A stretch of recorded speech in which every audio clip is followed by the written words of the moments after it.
ჩორჩანის ეპიზოდთან დაკავშირებით გენერალურ პროკურატურაში გამოკითხვები გრძელდება. საგამოძიებო უწყებაში სოფელ ჩორჩანის მკვიდრი არჩილ ლომიძე იმყოფებოდა. სოფო ბერიძე გვერდება პირდაპირ ეთერში. არჩილ ლომიძე ჯერ ისევ რჩება მთავარ საგამოძიებო უწყებაში და ახლობით 2 საათია ის პროკურორების შეკითხვას პასუხობს. პროკურატურაში შესვლამდე მას არ ჰქონდა სურვილი იმის, რომ ჟურნალისტების შეკითხვისთვისაც ეპასუხა. მაგალითად, კითხვაზე რა პრობლემები შექმნა გიორგი გახარიას ერთპიროვნული გადაწყვეტილებით სოფელ ჩორჩანაში საგუშაგოს ჩადგმამ. ამ კითხვაზე პასუხად მან გვითხრა, რომ საკუთარ სათქმელს ის პროკურორებს ეტყვის. თუმცა ვრცლად ამ თემაზე კიდევ ერთმა ადგილობრივმა რამდენიმე დღის წინ ისაუბრა საპარლამენტო საგამოძიებო კომისიის ხდომაზე, რომელმაც პირდაპირ თქვა, რომ ამ ერთპიროვნული გადაწყვეტილების შემდეგ ადგილობრივმა მოსახლეობამ დააკარგა წვდომა ტყის მასივზე, რომელსაც წლების განმავლობაში ისინი სხვადასხვა დანიშნულებით იყენებდნენ, თუმცა ეს არ არის ერთადერთი შედეგი შინაგან საქმეთა ყოფილი მინისტრის გადაწყვეტილებისა, მას შემდეგ რაც ჩორჩანაში ახალი საგუშაგო ჩაიდგა სწორედ გიორგი გახარიას ერთპიროვნული და სახელმწიფო უწყებებთან შეუთანხმებელი გადაწყვეტილების შემდეგ დამატებით ოკუპირებულ ტერიტორიაზე გაჩნდა 5 ახალი საგუშაგო და ჯამში მოხდა დამატებით 1 მილიონი კვადრატული მეტრი ქართული მიწის ოკუპაცია. მანთვის რამე შეიცვალა თუ არაფერი არ შეიცვალა?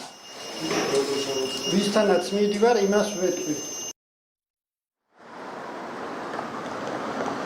ამ თემაზე ბუნებრივია დღესაც დილიდან კეთდება პოლიტიკური შეფასებები. მართველი პარტიის წევრები ამბობენ, რომ გიორგი გახარიასთან დაკავშირებით არსებობს ლეგიტიმური შეკითხვები, მოქმედებდა ის მარტო დამოუკიდებლად თუ სხვისი დავალების შესაბამისად, რადგან იცით, რომ ამ გადაწყვეტილებას სახელმწიფოსთვის მოყვა მძიმე შედეგები. კიდევ ერთხელ გეტყვით, რომ სწორედ მას შემდეგ, რაც ჩორჩანაში ჩაიდგა გიორგი გახარიას ერთპიროვნული გადაწყვეტილებით ახალი საგუშაგო, ამან გამოიწვია ის, რომ მოხდა ქართული მიწის დამატებით 1 მილიონი კვადრატული მეტრი მიწის ოკუპაცია, ასევე გაჩნდა ოკუპირებულ ტერიტორიაზე 5 ახალი საგუშაგო და 1 ახალი მოძრავი პუნქტი. დამატებით ხელისუფლება ამბობს, რომ მოსახლეობის ნაწილი, რამდენიმე ოჯახი, რომელიც ამ საგუშაგომდე ცენტრალური ხელისუფლების კონტროლირებად ტერიტორიაზე ცხოვრობდა, აღმოჩნდა სწორედ ოკუპირებულ ტერიტორიაზე.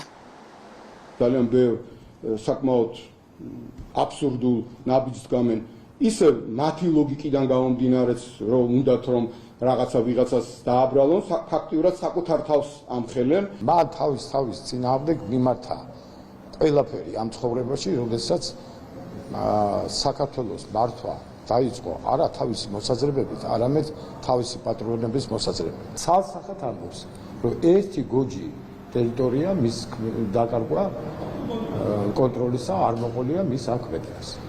ეხლა მინდა ჩავატარო ექსპერიმენტი. ეხლა წვიმიანი ამინდები იყო და ალბათ ტყეში სოკო ბევრია. ხო და წავიდეთ. მე ოღონდ საოკუპაციო ხაზთან გავჩერდები და მას რომ მიაჩნია, რომ ის დღე ისევ ჩვენია, კალათით შევუშვებ ამ ტყეში და ნახოთ რით დამთავრდება. ხო და ჩვენც ყველა ერთად პრესასთან ერთად წავიდეთ.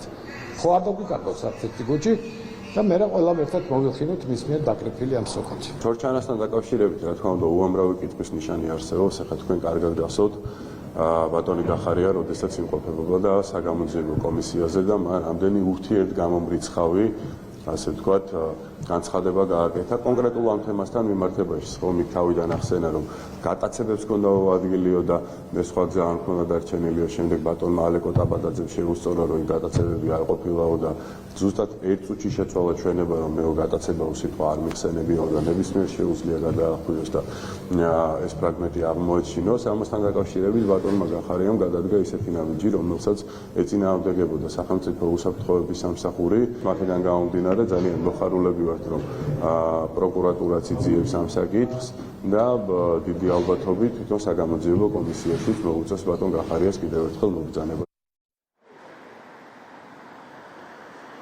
მივა თუ არა გიორგი გახარია მეორედ საგამოძიებო კომისიის ხდომაზე ეს ჯერ უცნობია, თუმცა სწორედ გუშინ გაირკვა, რომ გამომდინარე იქიდან, რომ მისი განცხადებები წინააღმდეგობაში მოდის ადგილობრივების განცხადებებთან, რომლებიც ფაქტობრივად სიცრუეში ამხელენ შინაგან საქმეთა ყოფილ მინისტრის, კიდევ ერთხელ არის დაბარებული საკანონმდებლო ორგანოში საგამოძიებო კომისიის ხდომაზე. დღეს კი დღის მეორე ნახევარში პროკურატურაში გამოკითხვაზე ასევე დაბარებული გახლავთ მაშინდელი ინფრასტრუქტურის მინისტრი მინისტრი მაია ცქიტიშვილი.